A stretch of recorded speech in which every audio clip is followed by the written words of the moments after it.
শিক্ষা, শান্তি, প্রগতি জনদরদি পার্টির মূলনীতি। এসো ঐক্য হয়ে দেশ গড়ি, জনদরদি পার্টির সঙ্গে চলি।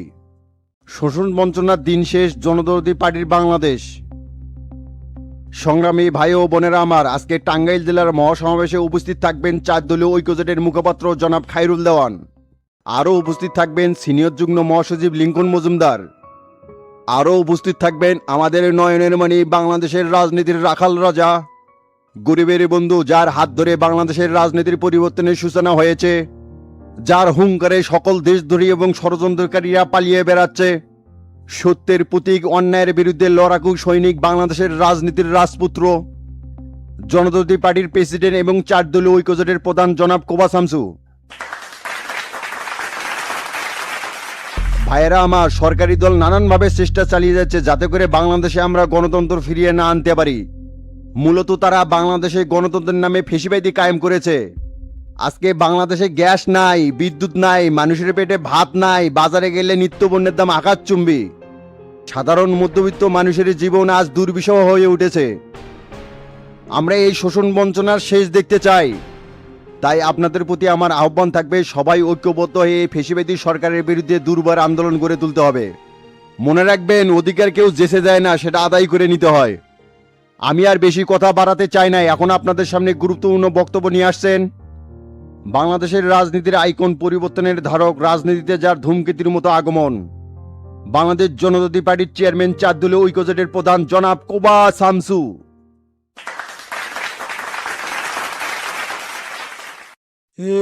শামসু ভাইয়ের আগমন, শুভেচ্ছা, স্বাগতম। টাঙ্গাইলবাসীর পক্ষ থেকে লাল গোলাপের শুভেচ্ছা, আলমগীর ভাইয়ের পক্ষ থেকে লাল গোলাপের শুভেচ্ছা, মুরাদ ভাইয়ের পক্ষ থেকে লাল গোলাপের শুভেচ্ছা। বাংলাদেশে কোনো উন্নয়ন মার্কা আছে রে? আছে। কোনসে মার্কা? কলম। আরো জোরে, কলম। সংগ্রামী ভাই ও বোনেরা আমার, আসসালামু আলাইকুম। টাঙ্গাইলবাসী সবাই কেমন আছেন? আজকের এই সমাবেশে আপনাদের উপস্থিতি দেখে আমি মুগ্ধ হয়ে গেছি। এখানে সাংবাদিক ভাই আর প্রশাসনরা যেভাবে সাপোর্ট দিয়ে যাচ্ছে তার জন্য আমার পক্ষ থেকে আন্তরিক শুভেচ্ছা জানাচ্ছি। আজ আমি এখানে এসেছি আপনাদের কথা শুনতে, আপনাদের কষ্টের ভাগ নিতে এবং ভবিষ্যৎ টাঙ্গাইলের উন্নয়ন স্বপ্ন দেখাতে। আপনারা জানেন, টাঙ্গাইল শুধু একটা জেলার নাম না, এটা বাংলাদেশের গর্বিত একটি অঞ্চল। এই মাটির তাঁতিরা শুধু শাড়ি বনে না, তারা বনে আমাদের সংস্কৃতি, আমাদের ইতিহাস, আমাদের পরিচয়। টাঙ্গাইলের শাড়ি পৃথিবীর দরবারে বাঙালির পরিচয় বহন করে। এর ঐতিহ্য রক্ষার অঙ্গীকার অবশ্যই আমাদের দায়িত্ব এবং কর্তব্য। তাই আজ আমি সরকারের কাছে একটি প্রশ্ন করতে চাই, যে তাঁতিরা সুন্দর করে শাড়ি বোনেন তাদেরকে কেন ন্যায্য মূল্য থেকে বঞ্চিত করা হচ্ছে? আজ বাঙালির ঘরে এত অভাব কেন? সিন্ডিকেটের মাধ্যমে আজ আমাদের এই ঐতিহ্যকে ধ্বংস করার পায়তারা করা হচ্ছে। যে কৃষক আমাদের খাদ্য উৎপাদন করে সেই কৃষক কেন ন্যায্য মূল্য পাচ্ছে না? সব খায়া ফেলায় মধ্যবিত্ত, সিন্ডিকেট এবং পাইকারিরা। যে তরুণের কাছে শক্তি আছে, মেধা আছে, স্বপ্ন আছে, সে কেন কাজের জন্য নিজের জেলা, নিজের গ্রাম ছেড়ে অন্য জায়গায় ছুটবে? আপনারা মাথায় রাখবেন, জনদরদি পার্টি এসব সিন্ডিকেট ভাঙতে রাজনীতিতে এসেছে। আমরা এমন এক বাংলাদেশ চাই যেখানে কৃষক তার ফসলের ন্যায্য মূল্য পাবে, তাতে তার প্রাপ্য সম্মান পাবে, শ্রমিক তার অধিকার ফিরে পাবে, তরুণ পাবে কর্মসংস্থানের সুযোগ, আর সাধারণ মানুষ পাবে নিরাপদ এবং সম্মানজনক জীবন। তাই আমাদের রাজনীতির মূল কথা খুব সহজ, দেশ আগে, মানুষ আগে, জনদরদি পার্টি সবার পাশে। প্রিয় ভাই ও বোনেরা, জনদরদি পার্টি মানুষের কাছে ক্ষমতার জন্য যাবে না, মানুষের সুখে দুঃখের দায়িত্ব নেওয়ার জন্য পাশে যাবে। আমরা চাই রাজনীতি হোক মানুষের জন্য, চেয়ারের নয় দায়িত্বের জন্য, ক্ষমতা নয় সেবার জন্য। তাই আসুন আমরা হিংসা বিভেদ ভুলে মানুষকে মানুষ হিসেবে দেখি। আজ আপনাদের মাঝে ঘোষণা দিয়ে যাচ্ছি, টাঙ্গাইল জেলার সভাপতি মঈনুদ্দিন আলমগীর এবং সাধারণ সম্পাদক হিসেবে মুরাদ তালুকদারকে মনোনীত করে গেলাম। আপনারা সবাই এদের নেতৃত্বে ঐক্যবদ্ধ হয়ে জনদরদি পার্টির পাশে থাকবেন, এই আশাবাদ ব্যক্ত রেখে আজকের বক্তব্য এখানে শেষ করলাম। সবাই ভালো থাকবেন, সুস্থ থাকবেন। আসসালামু আলাইকুম।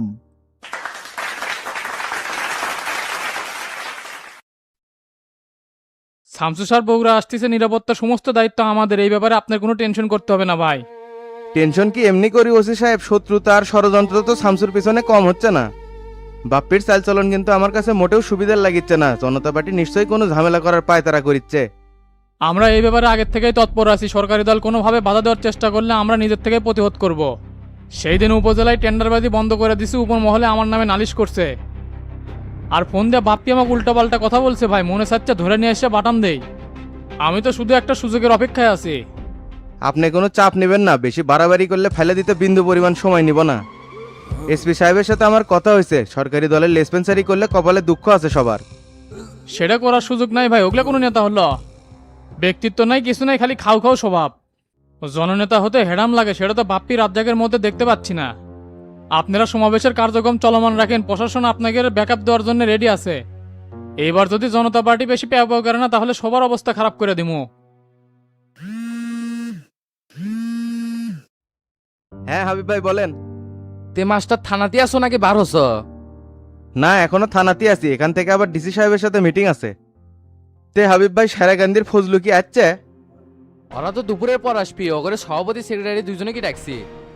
আর ফুলের ব্যবস্থা করার জন্য কাক দায়িত্ব দিছ? ওগুলা অন্তরেক দেওয়া আছে, ওই সব ব্যবস্থা করবি। তে তোতা কি এখনো পার্টি অফিসে আসেনি?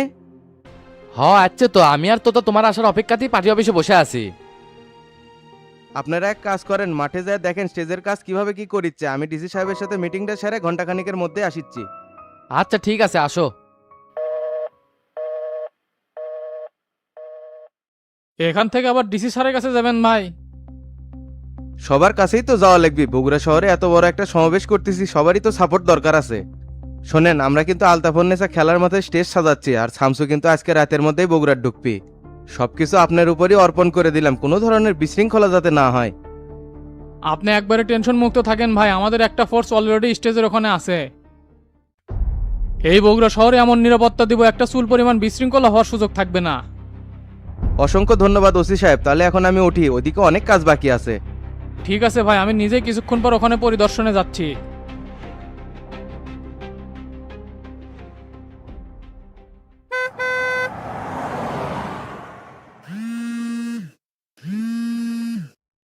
চাচা আসসালামু আলাইকুম।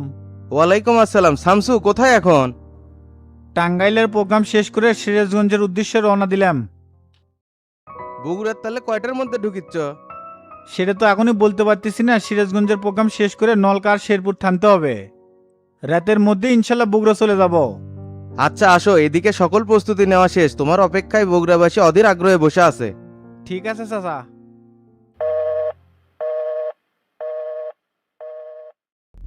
ঠিকই আছে শামসু, আমরা রাত্রের মধ্যে বগুড়া ঢুকলে ভালো হবে। আর সিরাজগঞ্জের জুয়েল মন্ডলের দায়িত্ব দিয়ে কিন্তু খুব ভালো হয়েছে, ওর কিন্তু হেডাম আছে। সরকারের সাথে টক্কর দিবার গেলে হেডামালা লোক ছাড়া হবি না খায়রুল ভাই। এই জন্যই তো জুয়েল মন্ডলের সাথে লঙ্কার মাসুদকে অ্যাড করে দিছি। আসসালামু আলাইকুম স্যার। ওয়ালাইকুম আসসালাম। এসপি সাহেব বলেন। স্যার, আপনার রেস্টের জন্য সিরাজগঞ্জ সার্কিট হাউসে আমরা প্রস্তুতি নিয়ে ফেলাছি, আর সমাবেশের নিরাপত্তার ব্যাপারে আমরা যথেষ্ট সজাগ আছি স্যার। ধন্যবাদ এসপি সাহেব, আমি সিরাজগঞ্জের প্রোগ্রাম শেষ করে নলকা শেরপুর হয়ে বগুড়া ঢুকবো। ঠিক আছে স্যার, আপনি আসেন, আমরা এখানে অপেক্ষা করতেছি।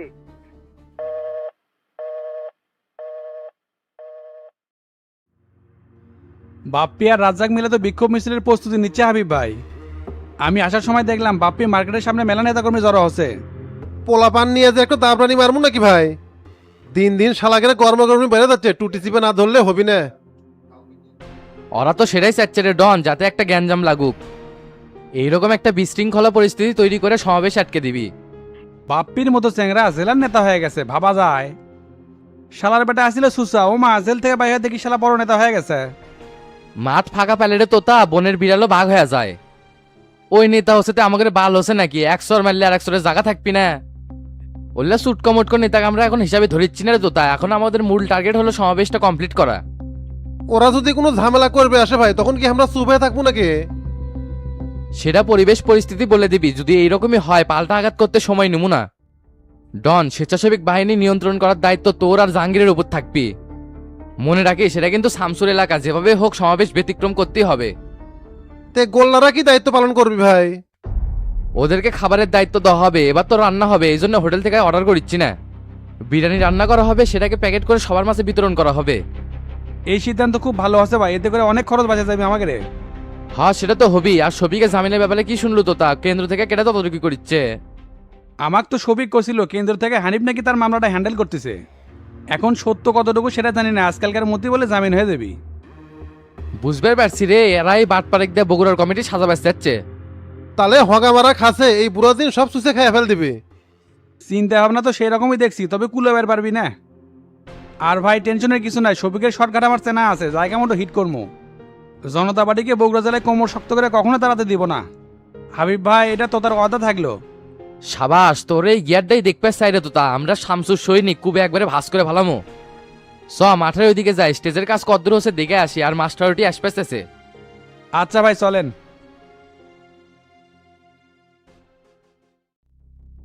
তোদের দুইজনে অ্যাক্টিভেশন কিন্তু খুব শক্ত হওয়া লাগবে রে জুয়েল। সিরাজগঞ্জ জেলা কিন্তু বাংলাদেশের মধ্যে খুব গুরুত্বপূর্ণ। উত্তরবঙ্গ যেমন রাজধানীর পাওয়ার হাউস, তেমনি সিরাজগঞ্জ হলো রাজপথের প্রবেশদ্বার। এখানে জনদরদির পার্টির ঝান্ডা খুব শক্তভাবে গাড়তে হবে। আমরা সেই লক্ষ্য নিয়ে কাজ করে যাচ্ছি ভাই। গাজীপুর, রায়গঞ্জ, উল্লাপাড়াতে অলরেডি আমাদের কমিটি গঠন করা হয়ে গেছে। সাজাদপুর, বেলকুচি আর কামারখন্দে আমাদের কার্যক্রম চলমান। এই উপজেলাগুলোতে ভাই ভালো নেতা বসানোর জন্য যাচাই বাছাইয়ের কাজ চলতিছে। আর জনতা পার্টির আইনুল্লাহ শরীফ তো সেই বাগড়া মারিচ্ছে ভাই। ওই বাগড়া মারে কুর সাহসে তোমাকে তো সব ধরনের ইনস্ট্রাকশন আমি দিয়ে দিছি। সিরাজগঞ্জে আমার আশা মানে অর্ধেক কাজ তো শেষ হওয়ার কথা। সেটা তো হচ্ছেই ভাই, আপনার সফরকে ঘিরে তৃণমূল নেতাকর্মীদের মধ্যে ব্যাপক উৎসাহ ও উদ্দীপনা দেখা যাচ্ছে। জনগণের কাছ থেকে আমরা ব্যাপক সাড়া পাচ্ছি। উদ্দীপনা থাকা ভালো, কিন্তু রাজনীতি আলাদা জিনিস। আমাদের জনদরদি পার্টির শিকড় কতদূর পর্যন্ত গেল সেটা হচ্ছে দেখার বিষয়। মোটামুটি ভাই সব জায়গাতেই কাজ শেষ হয়ে গেছে, খালি সদর উপজেলার কমিটি নিয়ে চিন্তার মধ্যে আছি। আরিফ আর রবিন গ্রুপের মধ্যে তো দ্বন্দ্ব চলিচ্ছে।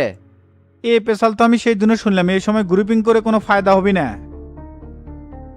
দলের ঐক্য ধরে রাখতে হলে সবাইকে মিলেমিশে কাজ করতে হবে, এখনই সময়। বেশি ক্যাসর ম্যাসর করলে না, দুইজনে কি কমিটির থেকে বাতিল করে অন্য কাউকে বসামো।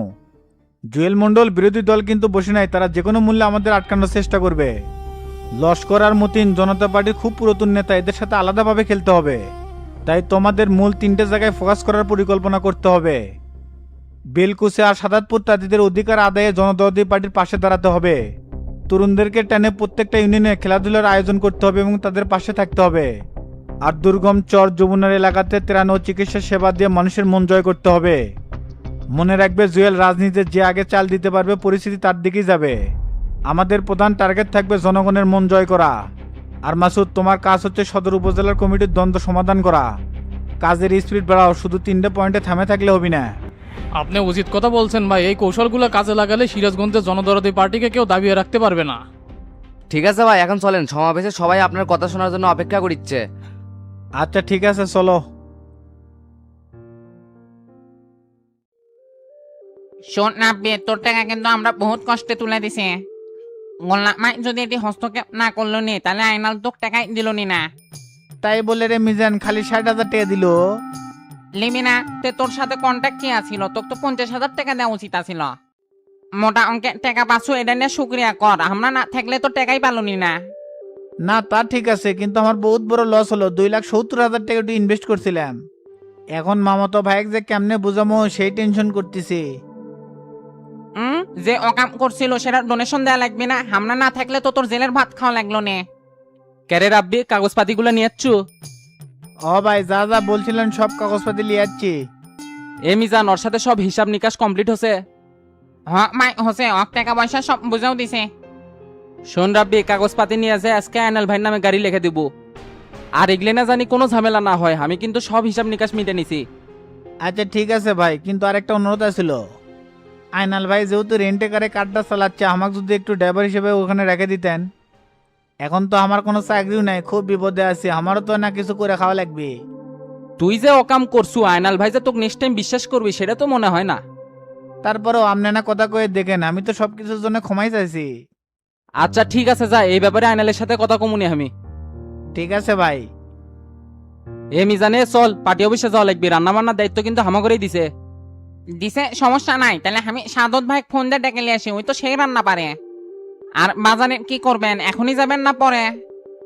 আগে ওই দিক যাই, দেখি চাচারা কি কয়। আপনি তুই যা, সময় নষ্ট করিস না। ভাই চলেন।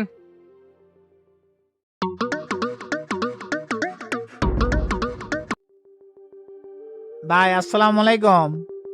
ওয়ালাইকুম সালাম। কেরে সিটিং আচ্ছু? না আসার উপায় আছে ভাই, যে ক্ষতিটা করলেন সারা জীবন মনে থাকবি। ওরে শালা, ক্ষতি আমি তোর করছি না তুই আমার করছিল? তুই যে অন্যায়টা করছিল রাব্বি, আমি যদি চাইলাম নি তোকে জেলের ভাত খাওয়ালাম নি। মেলাদিন হামাইটি কাজ করছু, গরিব মানুষ হিসেবে ছাড় দিছি। ও ভাই কি যে ছাড় দিয়েছেন সেটা তো বুঝলামই। টাকা পেলে মাত্র 60,000, এটা কোনো কথা হলো? কোষ কি রে, আমি না 80,000 দিলাম, তুই 60,000 পালো কিরম করে? ওটা ওকারের সাথে কন্টাক্ট আসছিল যে টাকা তুলে দেওয়ার পারলে 20,000 টাকা দিমো। ঠিকই আছে, তোর মতো বাটপার রেঙ্কা হয় উচিত। তে কাগজপাতি সব নিয়ে যাচ্ছ? নিয়ে যাচ্ছি, রেজিস্ট্রি অফিসে চলেন। আপনার গাড়িটা লিখে দিয়ে পারলে দায় মুক্ত হওয়ার ভাই। আপনার কাছে একটা রিকোয়েস্ট আছিল ভাই, শেষ বেলায় একটা কথা কম রাখবেন। আগেই করছি, আমি কিন্তু কোনো টাকা পয়সা দিয়ে পারবো না। কি অনুরোধ ক?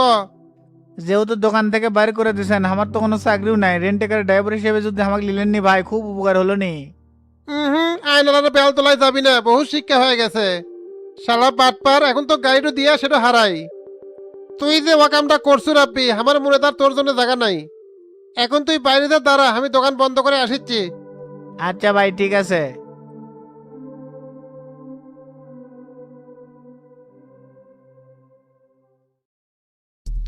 নাগরিক পার্টির পালক গোজ আছে ভাই, খবর পাচ্ছি শামসুর সাথে জোটে যাওয়ার জন্য নাকি পারাপারি করিচ্ছে।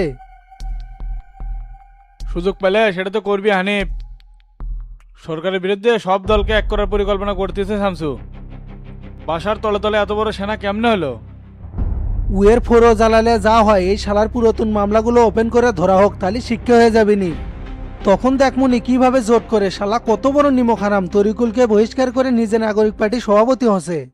এর মেইন উদ্দেশ্য এটাই আছিল, যেটা আমরা বুঝবার পাইনি। সুযোগটা তো তরিগুলি করে দিছে, শালাতে এরকম একটা কাজ করবি কল্পনাও করিনি। হ্যাঁ উকিল সাহেব বলেন। ভাই জজ তো আপনার কথা মতো কাম করছে, শফিকের জামিন হয়ে গেছে। এত কিছুর মধ্যে কেবল একটা ভালো খবর পেলাম, স্থায়ী জামিন করছেন না? জি ভাই, স্থায়ী জামিনই করাছি, আর কোনো চাপ থাকবি না। ঠিক আছে, আপনার অ্যাকাউন্টে পেমেন্ট চলে দেবে, আর আমি জজের সাথে পরে দেখা করতেছি।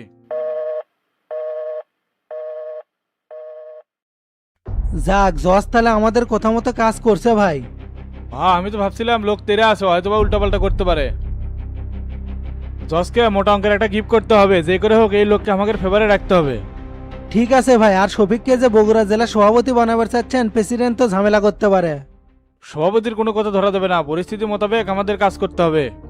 লিডার যাই কয় কোক, ওনার কথা শুনে রাজনীতি করা দেবে না। তুমি এডিশনাল কামরুলকে ডেকে বাসারের ব্যাপারটা সেট আপ করো। অক জেলে না আটকেলে জোটে যাওয়ার খাওয়া আর মিটিচ্ছে না।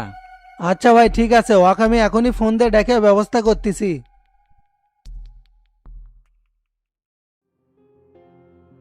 এখন যে সকল বন্দী ভাইদের নাম ঘোষণা করা হচ্ছে তাদের প্রত্যেকেরই জামিন: মোহাম্মদ আমির উদ্দিন পিতা খয়ের আলী আদম দিঘি, রাসেল আহমেদ পিতা কুদ্দুস আলী শেরপুর, মোহাম্মদ শফিকুল ইসলাম শফিক পিতা হায়দার আলী শাহজাহানপুর। আপনাদের প্রত্যেকেরই জামিন। কেশ কাট নিয়ে তাড়াতাড়ি ক্যাশ টেবিলে চলে আসেন।